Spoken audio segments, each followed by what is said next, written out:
Welcome to Behind the Wall. I'm Stan Grant. Tough and direct. That's how the Biden administration has described its first in-person talks with Beijing. The meeting in Alaska began with both sides publicly criticising each other. The US accused the Chinese delegation of grandstanding, and Beijing fired back, saying there was a strong smell of gunpowder and drama. That was entirely the fault of the Americans. But by the time the talks were over, China's top diplomat Yang Jiechi told state media the talks were constructive and beneficial. To discuss this meeting and the broader Sino-US relationship, I'm joined from Beijing by political analyst and China expert Qinduo Xu. Qinduo, nice to have you with us. Thank you, Stan. I wanted to first of all just get your take on China-US relations right now. How would you categorise them? Well, I think, the opening of the recent discussion in Alaska, the tense, atmosphere between the two sides sort of portends a future China-US relationship that is, I would say, competitive in nature. This is a new normal probably we are entering into on both sides. What I would say is if you want to seek a cooperation requires efforts from both sides. We know over the past weeks, the Chinese side, the senior officials all talked about cooperation with the U.S.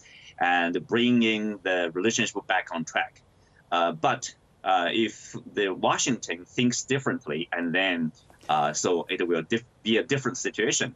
And the competition requires probably efforts or attempt from just one party.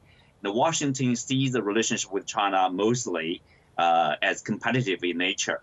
So we would see competition.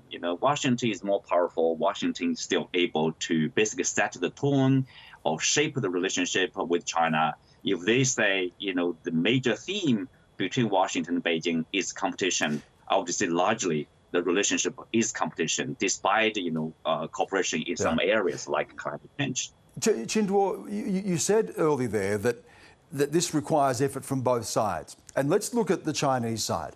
When China is locking up Uyghurs in re-education camps, some have called these things almost concentration camps, when Beijing is cracking down on democracy in Hong Kong, when Xi Jinping talks about reclaiming Taiwan, reunifying Taiwan with the mainland, potentially by force if necessary, what message does that then send to the rest of the world? That's a good question. I know people in the West, they have a lot of concern about the situation in Xinjiang, in Hong Kong, and over Taiwan. If you take a careful look, a close look at Xi Jinping's speech, I think a couple of years ago or last year, the year before, about China's policy toward Taiwan, it actually remains unchanged. That is peaceful reunification. He does, though, say, Qinduo, could I just come in there? He does say he would reserve the right to use all means necessary to reunify Taiwan. Should that not be seen as hostile? That's right. That's right. But I'm talking about whether China has changed its policy toward Taiwan. I would say it remains unchanged. Many people, China says it reserves the right to use force even.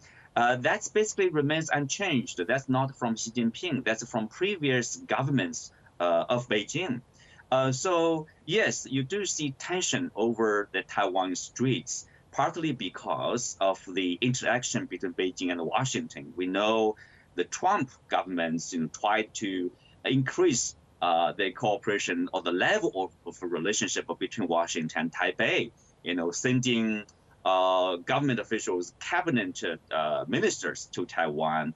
That's basically, closing to violating the bottom line of China over Taiwan issue. That's why you are seeing China sending helicopters to fly over the streets, over Taiwan even. That is the situation. Is the message from Beijing now, when Beijing talks about a win-win relationship with the United States, is that essentially saying to the US, stay out of our business? Taiwan is our business. Hong Kong is our business. Xinjiang is our business. How does the United States ignore that when it seeks to uphold issues of human rights, when the United States has a close relationship with Taiwan.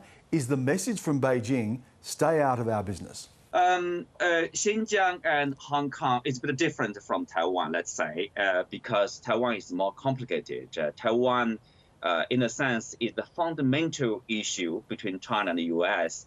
It lays this, obviously, the solid foundation for the two countries to establish their relationship in the first place. That's one China principle. So yes, U.S. is closely involved in the Taiwan issue from the very beginning.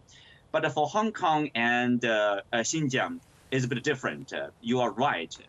China's message basically is like Xinjiang and Hong Kong, internal affairs of China, and they broke no interference from Washington. But I want to point out, I think there's a lot of, lack of understanding or misunderstanding about the situation of Hong Kong and Xinjiang. People using the G word to describe Genocide. Xinjiang. Genocide. I would say, yeah, genocide to describe Xinjiang. But look, if you take a look at the statistics, the Uyghurs population actually growed, and people's income are improving.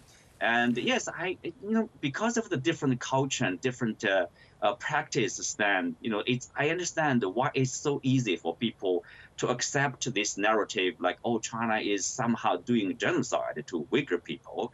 No, it's not like that. Well, that's not how the Uyghur people are portraying this, or human rights groups portraying this at all. But I do want to move on and just get your final thoughts. Right now, with increasing tension, increasing competition, with China clearly rejecting the ideas of Western liberalism or Western ideas of democracy and freedom, are we in a new Cold War era here of increasing hostility? Well, Stan, the answer to that, my understanding is, unfortunately, it's I would say it cannot rule out a new Cold War. If you look at the U.S., in particular the Biden administration, their policies toward China, for example, the Quad cooperation among the four nations, U.S., Australia, India, and Japan, obviously is targeting China. And if you see, U.S. is also seeking assistance, cooperation from the European allies, even NATO. They are talking about China. It's likely, I would say, in a sense that somehow there are a lot of similarities to Cold War, decades ago. And one thing similar to that is about ideology. As you pointed out, the U.S. insists on liberal democracy, the practice, Washington promotes around the world. But China is, in a sense, a different model. And it's successful model. That is why Washington sees it as a threat. Qinduo, good to have you on the program. Appreciate your insights. Thank you again for joining us. My pleasure.